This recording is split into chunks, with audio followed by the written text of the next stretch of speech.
예배드리는 모든 성도님들에게 신령과 진정으로 예배하는 모든 분들에게 하나님의 영이 충만하기를 간절히 축원합니다.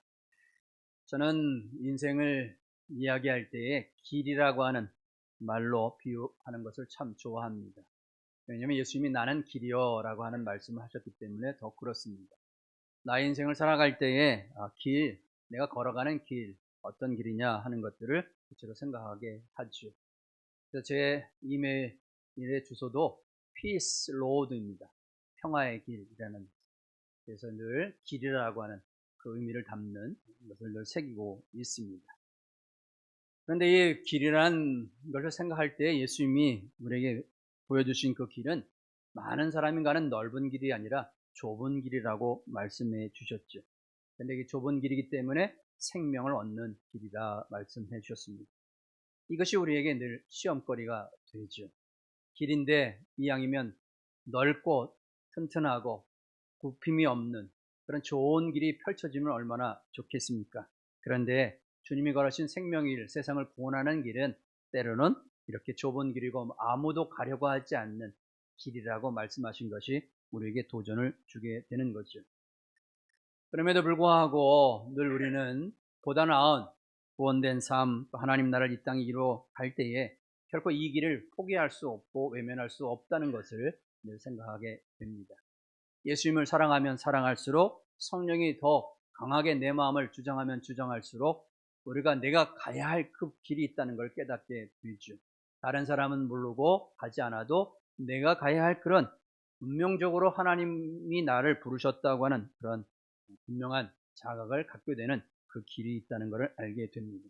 구원의 길이요, 생명의 길이요, 세상을 구원하는 길이요, 내가 낮아지고 섬기는 길이요, 많은 영혼들을 살리는 그런 길이 생명의 길이라고, 또 주님이 가신 길이라고 우리에게 말씀해 주고 있습니다. 그런 의미에서 저와 여러분이 오늘 말씀 속에서 예수님이 나는 내 길을 가리라 하셨던 말씀 속에서 우리도 이렇게 담대하게 나는 내 길을 간다 하는 그런 고백을 할 수 있었으면 좋겠습니다. 여러분들이 이야기할 때에 나는 내 길을 갑니다. 구체적으로 내 길은 이런 길입니다. 라고 하는 말씀들을 할 수 있었으면 좋겠습니다. 그러기 위해서 우리가 먼저 예수님이 자신이 나는 내 길을 가야 하리라고 말씀하셨을 때에 예수님이 가야 하는 그 길이 바로 내 길이기도 하다는 것을 먼저 생각해야 하는 거죠. 그 길을 나는 구체적으로 어떤 모습으로 이뤄갈까 하는 거지. 33절의 말씀 보면 예수님이 말씀하지 않습니까? 오늘과 내일과 모레는 내 갈 길을 가야 하리니 라고 말씀하죠. 예수님은 분명히 자신이 가는 길을 아셨습니다. 오늘도 내일도 가고 모레도 그 길을 가야 하리라. 그런데 그 길은 반드시 목적지가 있고 완성시켜야 할 길이 있다고 말씀하고 있는 거죠. 주님이 말씀하시는데 가야 할 길이라고 한 것이 무엇입니까?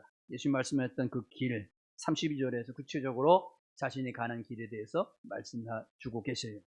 32절에 보면 나는 귀신을 쫓아내며 병을 고친다 하는 말씀을 하시고 있습니다. 귀신을 쫓아내며 병을 고치다, 또 제3일에 완전해지리라. 이것이 주님이 우리에게 말씀하신 자신의 길이었습니다. 이는 우리 또한 이 길을 가야 하는 걸 말씀하고 있죠. 나의 삶 속에서 어떻게 하면 예수님이 하셨던 귀신을 쫓아내며 병을 고치는 일을 나도 감당하며 살아갈까 생각해야 하는 겁니다. 예전이나 오늘이나 또 어느 시대에도 아픈 사람들은 항상 있어 왔고 또 앞으로 있을 것이라고 여겨집니다. 원치 않는 질병으로 인해서 고통당하는 사람들이 많이 있죠. 때는 질병으로 인해서, 원치 않는 바이러스로 인해서 감염되어서, 때는 먹을 것이 부족하여서 생기는 그런 병도 있고, 심지어는 너무 많이 먹어서 또 생기는 병들도 있는 것을 보게 됩니다. 사람이 늘 건강하면 좋겠는데 그렇지 않은 것이 우리들의 살아가면서 겪게 되는 모습들이라 할 수 있겠습니다. 의리적인 도움이나 경제적으로 넉넉하고 또 그러면 그래도 헤쳐나갈 수 있을 텐데, 요즘에는 부자들은 가장 최고의 의술을 통해서 가능한 웬만한 병들은 고치려고 하지 않습니다. 그러나 그럼에도 불구하고 때로는 병원의 의술도 고칠 수 없는 그런 병에 걸리기도 합니다. 모든 사람들이 겪는 일이나 아픔들이죠. 그런데 놀라운 것은 예수님은 이런 병든 자를 고치신다고 말씀하셨던 겁니다. 병든 자를 고치신다. 오늘날 우리들에게도 동일한 과제가 있다고 하는 겁니다. 사람이 가장 궁극한 것은 몸이 건강해야 하는 거죠. 몸이 병들어 있을 때 그 원인이 어디로서 오는지는 우리는 모르지만 기도하는 가운데 하나님 고쳐주실 걸 믿고 우리는 병든 자를 위해서 고침의 역사가 있어야 될 줄로 믿습니다. 교회는 아픈 자들이 낫는 그런 놀라운 하나님의 치유 역사가 넘쳐나야 합니다. 병원은 아니지만 교회가 병원은 될 수는 없습니다. 그러나 병원에서 고칠 수 없는 병을 고칠 수 있는 하나님의 집이 되어야 될 줄로 믿습니다. 이게 교회가 진정으로 오늘날도 많은 사람들의 소망이 되어주고 많은 사람들이 하나님을 찾아야 되는 이유 중에 하나인 겁니다. 누구든지 몸에 아픔을 겪기 때문에 그런 것입니다. 당시에도 예수님 앞에 많은 병든 자들이, 각종 다양한 병든 자들이 다 왔다고 말씀하고 있습니다. 아픈 자 스스로도 왔을 뿐만 아니라 그 아픈 자를 보는 주변에 있는 친구들이나 주변에 있는 가족들이 안타까워서 그 환자를 데리고 예수님 앞으로 데려온 이야기들이 성경에 많이 기록되어져 있죠. 하나님은 치유하시는 하나님으로, 하나님이 직접 인간의 모습으로 오신 예수님도 똑같이 이렇게 병든 자를 고치시는 역사가 있었습니다. 의술이 아니라 하나님의 방법으로, 하나님의 그 놀라운 방법으로 치유의 은혜의 역사들이 있었습니다. 사람이 아무리 설명하려고 해도 합리적인 방법으로 설명할 수 없는 하나님의 치료의 방법이 있다는 걸 오늘 우리는 믿습니다. 우리가 이 믿음을 가지고 하나님 앞에 나아가 우리도 이 길을 걸어가야 하는 거죠. 예수님이 하셨기 때문에, 또 예수님을 믿는 자들에게 능치 못할 일이 없다는 말씀이지 않으며 아프면 아플수록 주님을 찾고 하나님을 찾는 은혜의 역사들이 있어야 하는 거지. 우리 교회에도 아프면 아플수록, 물론 때로는 병원에 가서 고쳐야 될 병도 있습니다. 그러나 때로는 병원에서도 고칠 수 없는 병, 또 요즘 의사들도 많이 고백하는 데에 기도하는 환자들은 빨리 낫는다는 거예요.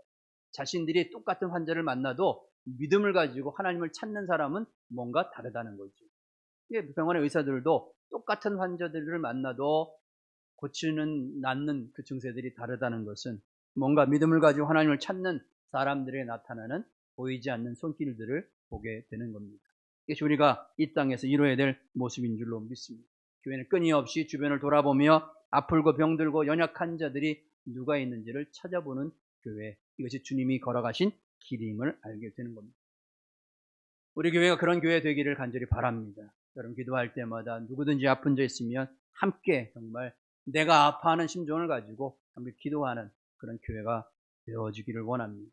그래서 마하트마 간디는 그는 기독교인이 아니지만 누구보다도 성경을 사랑했던 사람입니다. 특별히 예수님의 산상수훈과 마태복음, 성경의 분간복음을 굉장히 좋아했습니다. 인도의 힌두교인이지만 그는 누구보다도 기독교의 예수님의 말씀대로 이 세상에 많은 사람이 살아가면 얼마나 좋을까라는 소망을 가졌던 사람입니다. 그가 오히려 기독교 교회들에게 이야기할 때에 그가 오히려 충고하는 말을 합니다. 교회가 한 곳에 세워질 때 반드시 고려해야 될 사항이 있다는 겁니다. 그것은 교회가 그 동네에 교회가 세워질 때 가장 먼저 해야 될 일은 뭐냐면 자기가 세우려고 하는 그 무리들이 함께 세우려고 하는 그 지역에 교회가 세워질 그 주변에 있는 사람들, 가난한 자들을 찾아가라고 하는 겁니다. 여러 가지 이유 때문에 가난하게 살아가는 사람들이 있으면 그 가난하게 살아가는 사람들의 눈빛을 보라고 얘기합니다. 그들이 무엇을 소망하고 있고 무엇을 간절히 바라보는지, 무엇 때문에 굶주리고 무엇 때문에 아파하는지를 잘 보라고 얘기합니다. 그리고 그걸 위해서 기도하며 그들을 위해서 복음을 전하고 교회가 사랑하는 교회가 되어야 한다고 권면하고 있습니다. 기독교인이 아닌 다른 사람이 오히려 교회가 이런 교회가 되어야 한다고 오히려 충고하고 있는 이야기지. 우리 자신이 무엇보다 먼저 이렇게 병들고 아프고 고통받는 자들을 하나님의 능력으로 치유하는 역사가 있다면 오히려 세상은 진짜 교회가 필요하다는 것을 느끼고 또 오히려 응원할 것이라고 여겨집니다. 우리가 우리 스스로의 만족적인 신앙이 아니라 하나님 나라, 하나님 사랑을 증거하는 나의 인생길에 나의 길로 걸어갈 길이 병든 자를 치유하는 길임을 우리는 기억해야 합니다. 그런데 이것은 아무나 할 수 있는 일이 아니죠. 하나님의 영이, 하나님이 함께 하시는 사람들에게 사랑의 마음을 공급해 주시는 것을 보게 됩니다. 아픈 자를 기도할 때 사랑하는 마음이 없으면 기도하기가 어렵습니다. 제가 목회해 보니까 기도하는 일이 가장 힘든 일인 것 같습니다. 뭐 다른 사람들 찾아가고 다른 사람 어려운 일 도와주고 뭐 이런 거는 이례적으로 뭐 할 수 있는 일인데, 어떤 사람이 어떤 문제를 가지고 씨름할 때 그 문제를 해결할 때까지 같은 마음을 가지고 기도해 준다는 건 정말 하나님 주신 사랑이 아니면 감당하기 어렵다는 걸 많이 느낍니다. 목회하면서도 성도들이 가지고 있는 문제를 위해서 끌어안고 무릎 꿇어 기도한다는 것 참 어려운 일입니다. 그러나 그것이 목회의 길이고 성도들이 서로 사랑하는 길이기 때문에 그렇게 기도하게 되는 거죠. 저는 늘 저희 어머니가 이렇게 치유하는 은사들을 어렸을 때부터 하시는 걸 보았기 때문에 어머니가 어떤 마음으로 환자들을 보고 그들 위해 기도해 주는 걸 잘 알았습니다. 귀찮을 때도 있고 피곤할 때도 있고, 어떤 사람은 뭐 열흘, 뭐 어떤 데 한 달까지 집에 머물면서 그를 다 보살피고 뒤치다까를 해주면서 그분을 위해 기도해 주는 모습을 보면서 젊었을 때는 왜 그렇게 해야 하는가 하는 것들이 이해가 되지 않았습니다. 시간이 지나고 제가 목회길을 걸어가면서 어머니가 저에게 늘 당부하시고 요즘도 전화하면 하시는 이야기가 사랑해야 한다, 사랑해야 한다는 말씀입니다. 교인들 사랑해야 한다. 그들이 그들의 사랑받고 싶어 하기 때문에 사랑해야 한다. 이런 말씀들을 많이 해주십니다. 병든 자를 위해 기도하고 누군가를 위해 기도할 때에 사랑의 마음이 아니면 감당하기 어려운 것이죠. 우리가 주님이 가르친 길을 걸어간다는 건 그 마음을 품고 갈아가는 겁니다. 무슨 대단한 영적인 특별하게 두드려진 어떤 은사가 있어야만 누군가 아픈 자를 기도하는 것이 아닙니다. 사랑에 있으면, 내 마음에 사랑이 흐르면, 하나님이 내 사랑을 부어주시면 그 사랑을 가지고 우리가 기도하고 그를 위해 돕고 섬기는 모습들이 일어나게 되는 줄로 믿습니다. 그 모습을 예수님이 어떤 모습을 표현합니까? 34절에 보면 암탉이 제 새끼를 모음같이 내가 너희 자녀를 모으려 한 일이 몇 번이냐 이렇게 말씀합니다. 암탉이 제 새끼를 모은 것 같은, 우리가 사랑한다는 것이 암탉이 제 새끼를 모으는 것 같은 모습이라는 겁니다. 부모된 자가 자식을 사랑하지 않는 사람은 아무도 없지. 심지어는 암탉이 새끼를 품기 위해서 자꾸 그 새끼들을 자꾸 모으려고 하는데 그 병아리들은 자꾸 그 암탉의 품을 벗어나려고 하지 않습니까? 그럼에도 불구하고 끊임없이 품으려고 하는 그 암탉의 마음이 하나님의 마음이요 예수님의 마음이라고 말씀하고 있는 겁니다. 여러분, 사랑하기 얼마나 힘겹겠습니까? 사랑을 완벽하게 할 수 있는 사람이 아무도 없기 때문에 더 힘겹습니다. 누군가를 위해 기도하고 누군가를 위해 다 들어주고 용납해주고 한다는 게 얼마나 어렵습니까? 그래도 우리는 포기할 수 없는 것이 사랑해야만. 그래서 예수님이 걸어가셨던 길이기에 우리도 그 길을 걸어가야만 되는 줄로 믿습니다. 예수님이 우리에게 말씀하셨습니다. 사랑이 무엇이냐? 친구가 사람이 친구를 위해 자기의 목숨을 버리면 이보다 더 큰 사랑이 없다고 말씀합니다. 사랑하되 제 목숨을 내어줄 정도까지 사랑한다면 세상에 그보다 더 큰 사랑이 없다고 하셨던 주님, 자신이 직접 그 사랑을 우리에게 보여주시지 않으셨습니까? 자기가 가지고 있는 모든 것, 사랑하기 때문에 자기의 모든 걸 내어줄 수 있는 그 마음, 굉장히 귀한 것이죠. 여러분, 우리는 사랑할 때에 내가 가진 것으로, 할 수 있는 것으로 사랑할 수 있습니다. 뭔가 대단한 것을 생각하지 않으셨으면 좋겠습니다. 지금 당장 내가 주님 주신 은혜 가운데 할 수 있는 것을 찾으면 됩니다. 몸이 건강한 사람은 몸으로써 봉사하고 섬기는 것이 사랑입니다. 다른 사람보다 나는 체력이 좋아서 그 체력을 열심히 일하는 것이, 그 공동체를 위해서, 다른 사람을 위해서 일하는 것이 사랑인 것이죠. 돈이 다른 사람보다 좀 많은 사람들, 여러 가지 이유 때문에 돈에 대한 부유함이 있는 분들이 있습니다. 그 돈이 많은 사람들은 돈이 필요한 사람들 돕고 경제적으로 자립할 수 있도록 돕는 것이 사랑이기도 하죠. 그런데 세상 속에서 이 돈으로 돕는다는 건 때로는 지혜롭게 할 필요가 있습니다. 돈이라는 것이 굉장히 묘하기 때문에 사람을 종속시키게 되고 잘못된 길로 걸어가게 만들기 때문에 그렇습니다. 반드시 돈으로 도울 때는 지혜롭게 그가 스스로 일어설 수 있도록, 도움받은 건 반드시 갚을 수 있는 사람이 되도록 돕는 게 중요합니다. 도움을 받기만 하는 사람들에게는 그것이 굉장히 잘못된 습관을 들이게 되기 때문에 그렇습니다. 또 지식이 있는 사람은 지식으로 다른 사람의 부족함을 채울 수 있습니다. 재능이 있는 사람은, 예술적인 재능이 있는 사람은 그 예술적인 것으로 다른 사람들에게 마음의 아름다움을 전할 수도 있는 것이죠. 내가 할 수 있는 것, 내가 가지고 있는 것, 내가 주님 주신 능력으로 섬기고 사랑하는 것, 이것이 우리가 가야 될 길인 줄로 믿습니다. 저는 목회를 해오면서 지금까지 계속해서 꿈꾸고 있는 바들이 있습니다. 어떻게 하면 교회가 이 세상에서 가장 사랑이 넘치는 곳이 될까?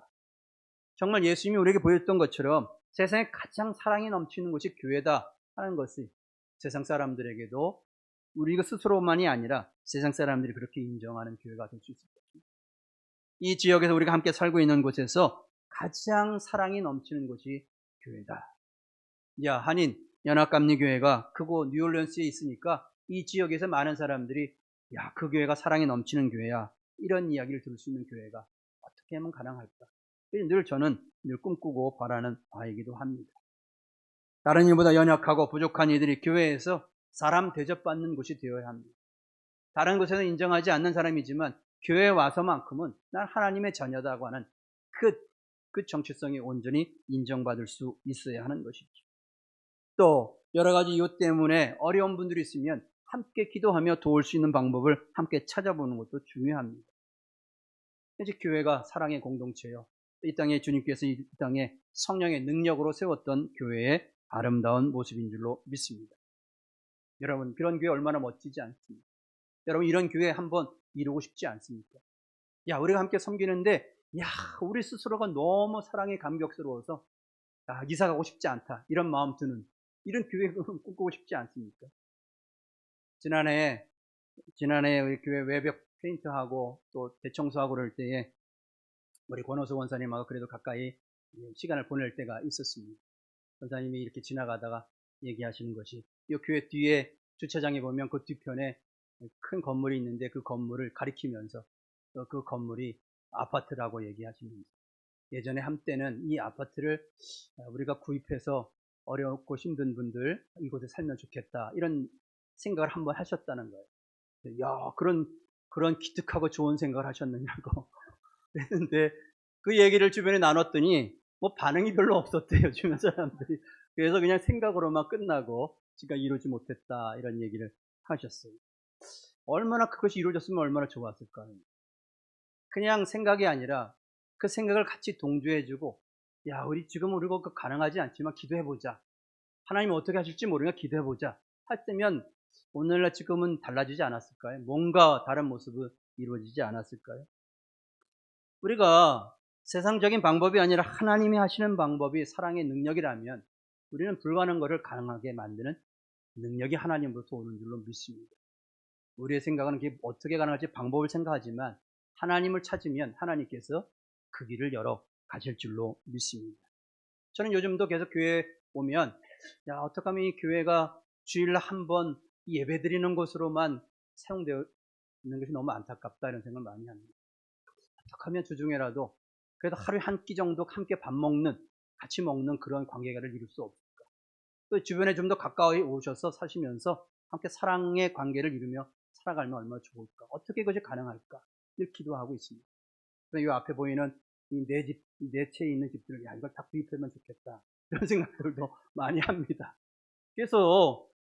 그래서 좀 여러 가지 경제적으로 좀 이렇게 부족한 분들이 있으면 살아갈 수 있도록 교회가 뒷받침하면 되지 않습니까? 그럼 충분히 가능한 거 아니에요? 그럼 이 교회가 계속해서 이 지역에 많은 사람들에게 사랑받고 인정받고 찾아오고 싶은 그런 곳이 되지 않겠습니까?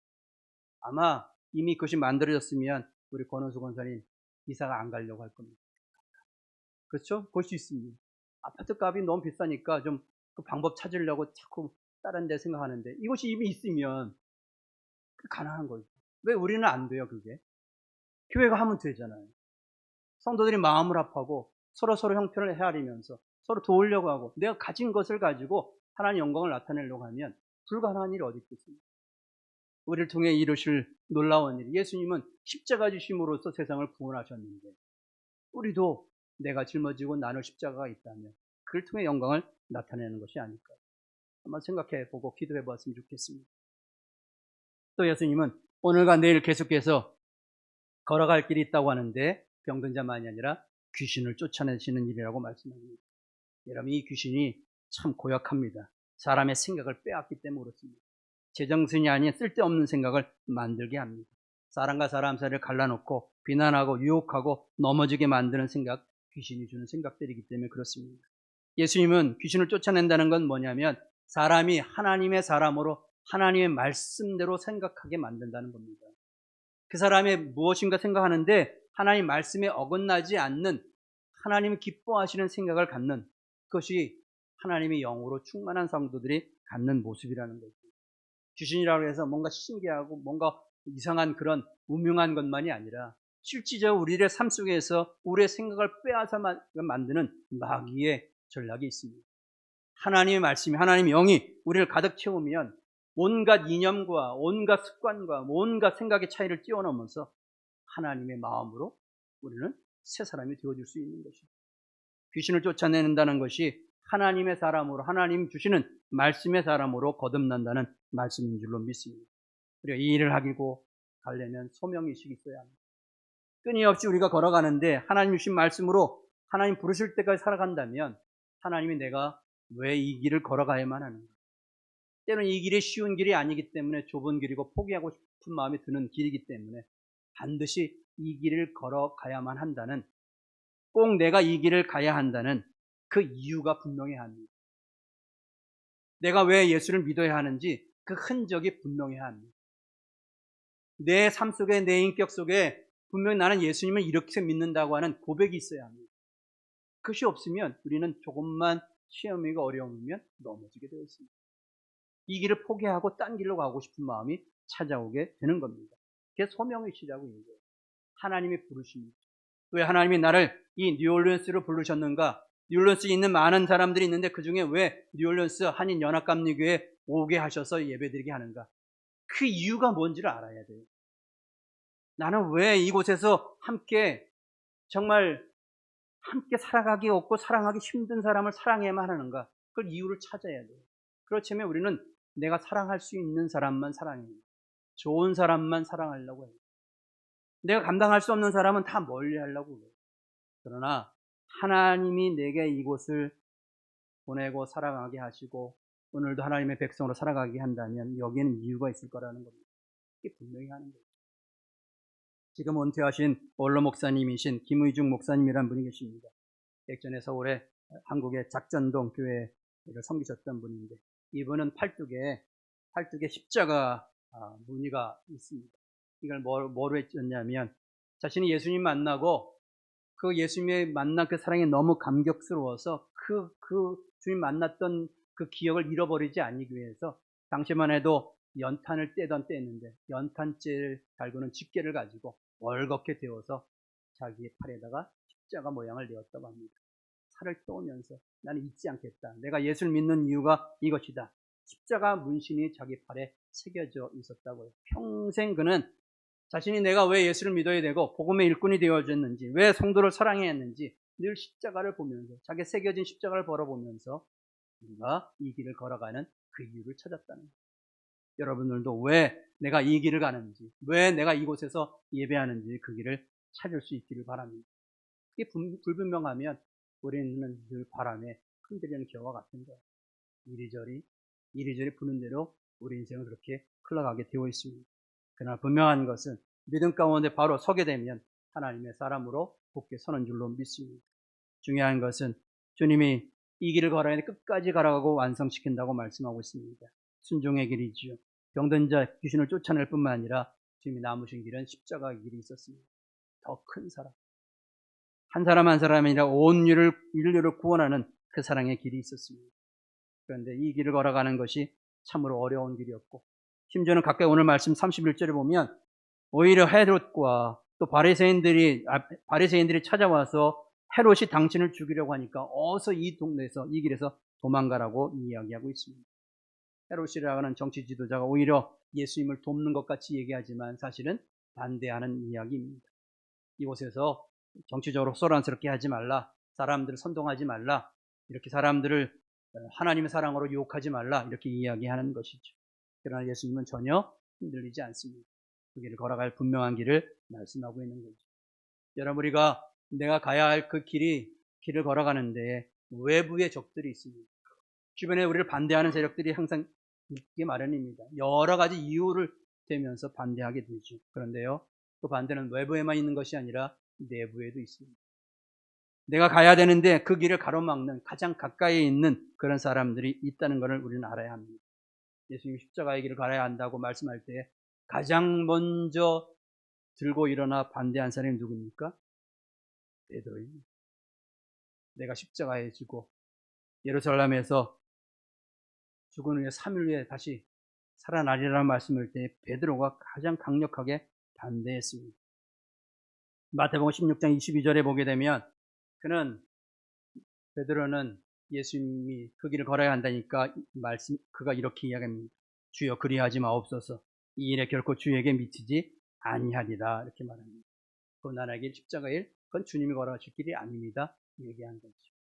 여러분, 근데 베드로가 이 말을 할 때에 그가 조용하고 부드러운 말로 예수님이 걱정되어서 한 말이 아니라는 사실을 우리는 기억해야 합니다. 그 말씀을 자세히 살펴보면 베드로는 굉장히 예수님이 그 말을 하자 화가 났습니다. 예수님이 그 말을 하니까 십자가 진다니까 도저히 예수님이 하신 말씀을 받아들이기가 어려웠습니다. 성경에는 베드로가 주여 그리 마옵소서라 하는 말을 하기 전에 뭐라고 얘기했느냐고 구체적으로 그의 행동의 모습을 표현하고 있습니다. 어떻게 표현하냐면 베드로가 예수를 붙들고 항변하여 이르되 라는 말을 표현하고 있습니다. 예수님을 붙들고 항변하였다는 겁니다. 여러분, 사람이 특히 자기 스승인데 스승을 붙들었다는 건 그건 굉장히 신뢰입니다. 아랫사람을 대하는 것 같은 행동 막 하는 겁니다. 그냥 조용히 붙은 게 아니라 예수님이 걸어가시려니까 확 휘어잡았다는 거예요. 아니 주님 무슨 말입니까? 그 말 같지 않는 말을 왜 하십니까? 하고 예수님의 팔을 팍 붙들었다는 거예요. 예수님이 하는 말들을 베드로가 굉장히 화를 내며 말한 거죠. 항변하다고 하는 것은 오히려 타이르고 부드럽게 권면한 게 아니라 꾸짖고 책망했다는 거예요. 지금까지 주는 그리스도의 살아계신 하나님의 아들이라 고백했던 베드로인데 주님 십자가 지시겠다니까 갑자기 화를 내는 거죠. 그리고 막 들고 일어나서 안 돼. 그러면 안 된다고 막 강력하게 항변했다는 겁니다. 누가요? 누구보다 사랑했던 베드로, 가장 가까이 있는 베드로가 그 길을 얘기했다는 겁니다. 주님이 걸으셨던 그 길은 만만치 않은 길이었던 거지. 끊임없이 외부와 내부로부터 오는 공격을 끊임없이 막아내야만 했던 겁니다. 믿음의 길이 그렇기 때문에 그런 거죠. 오직 하나님의 말씀이 나의 중심에 서 있지 않으면 우리는 모두가 그 길을 걸어가지 못하게 되는 줄로 믿습니다. 서로가 서로를 사랑하고 섬기고 안으로부터 사랑이 넘쳐야 외부의 적도 물리칠 수가 있습니다. 우리 안에 사람이 많고 적음을 떠나서 하나님 사랑으로 뭉쳐있고 하나님 은혜로 우리가 충만하면 우리는 어떤 시험과 유혹도 또 공격도 막으며 이겨낼 수 있으리라고 믿습니다. 순종하고 주의 뜻을 의지하며 나아가게 되는 거죠. 하나님이 정하신 길이면 그 길을 걸어가게 되어 있습니다. 어떤 시인이 이런 시를 썼더라고요. 나에게 믿음이 있어 꼭 해야 할 일이 있어 생을 건 그 하나가 있는데 안 되면 안 한다. 되는 대로 한다. 꼭 필요하면 될 것이다. 우리 인생의 가장 위대한 계획자는 하늘이니 부끄러운 것은 그 믿음을 잃어버리는 것이니 될 일은 반드시 될 것이다. 올 것은 반드시 올 것이다. 다시 시련이 온다. 시련 속에서 계시가 온다. 그러니 담대하라. 하나님이 정하시는 될 일은 반드시 된다 하는 믿음입니다. 어떤 경우에도 흔들림 없이 주님이 걸어가신 그 길을 걸어가는 것, 주의 영광을 나타내는 아름다운 길인 줄로 믿습니다. 성도 여러분, 이 한 주간도 저 여러분이 함께 주님이 주신 십자가 길을 생각하고 믿음의 길을 걸어갈 수 있는, 또 우리가 이곳에서 주님의 아름다운 교회의 모습을 이루어가는 은혜가 있기를 간절히 바랍니다. 특별히 지금 함께 기도할 때에 아프신 분들, 열악하신 분들, 여러 형편 때문에 이 생각 저 생각 많은 번민 속에서 잠을 못 이루는 분들, 이런 분들 생각하며 함께 기도했으면 좋겠습니다. 주님, 그들이 예수님 안에서 예수님 가게 하신 그 길, 믿음의 길, 생명의 길, 서로가 서로를 온전케 구원시키는 아름다운 길을 걸어가게 하여 주옵소서. 우리 함께 뜨거운 마음으로 기도하기를 원합니다. 함께 기도하겠습니다. 자비로우신 아버지 하나님 감사합니다. 오늘도 이 시간 우리가 말씀 속에서 우리 스스로를 돌아보며 하나님 백성의 아름다운 모습을 생각하게 하심을 감사합니다. 주님, 우리가 주님을 섬기고 믿음의 길을 걸어가는데 하나님 나라를 온전히 이루어갈 수 있도록 하나님 축복하여 주시옵소서. 새로워지기를 원합니다. 병든 자를 고치고 귀신을 쫓아내며 십자가를 그 길을 뚜벅뚜벅 걸어가셨던 주님처럼 우리도 우리가 걸어갈 이 길을 묵묵히 걸어갈 수 있도록 축복하여 주옵소서. 서로 사랑하고 섬기며 하나님 나라를 이루어가는 아름다운 모습이 우리 가운데 있기를 원합니다. 주의 백성들을 긍휼히 여겨주시고 하나님의 자녀다운 아름다운 모습으로 우리가 하루하루를 살아가는 그 이유를 분명히 찾을 수 있게 하여 주시옵소서. 나도 내 길을 걸어가야 한다는 담대한 선언을 하게 하시고 서로가 서로를 위해서 내가 가지고 있는 것으로 형편을 돕고 사랑하는 데 힘쓸 수 있는 우리 모두가 되게 하여 주시옵소서. 감사합니다. 예수님. 자비로우신 아버지 하나님, 예수님께서 나는 내 길을 가야 하리라 하셨던 말씀, 병든 자를 고치고 귀신을 쫓아내며 십자가를 향한 그 길, 우리도 걸어가게 하여 주시옵소서. 좁은 길이고 많은 사람이 가고 싶어하는 길이 아니지만 그러나 생명의 길이고 구원의 길이에 모든 사람을 살리는 길이에 가졌던 것처럼 우리에게 믿음 주시고 성령을 충만케 하시오니 우리도 걸어가게 하여 주시옵소서. 함께 만나 주님의 아름다운 교회를 이룬 저희들로부터 먼저 사랑이 넘치게 하여 주옵소서. 끝까지 참고 끝까지 배려하고 내가 가진 것으로 다른 사람의 부족함을 채울 수 있는 하나님의 백성들 되게 하여 주시옵소서. 이곳이 정말로 하나님의 사랑이 가장 넘치는 그런 아름다운 교회가 되어지기를 원합니다. 예배하는 백성들에게 하나님의 영을 부어 주시옵소서. 감사하며 예수님의 이름으로 기도드리옵나이다. 아멘.